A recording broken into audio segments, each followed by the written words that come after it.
คือหลักในการปฏิบัตินั้นก็มุ่งที่จะทำให้จิตใจนั้นบรรลุถึงความสงบคือสงบจากกิเลสที่เป็นส่วนเหตุสงบจากความทุกข์ที่เป็นส่วนผลสันติคือความสงบนี้ก็เป็นข้อมุ่งหมายของการปฏิบัติธรรมคือมีความหมายรวมถึงคำว่ามรรคผลนิพพานที่พ้นจากกิเลสและพ้นจากทุกข์หรือละกิเลสละทุกข์ซึ่งก็เรียกสั้นๆว่าสันติหรือความสงบใจ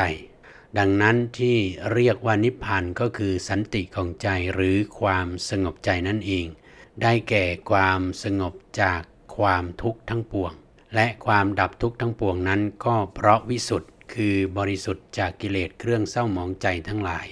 ฉะนั้นการปฏิบัติเพื่อวิสุทธิ์หรือความบริสุทธิ์จากเครื่องเศร้าหมองใจทั้งหลายจึงเป็นไปเพื่อดับจากทุกข์ทั้งปวงลักษณะแบบนี้คือสันติของใจหรือความสงบใจที่เรียกว่านิพพานดังนั้นในการปฏิบัติธรรมะก็เพื่อมาปฏิบัติทำจิตภาวนาอบรมจิตเป็นการปฏิบัติเพื่อสันติของใจหรือความสงบใจ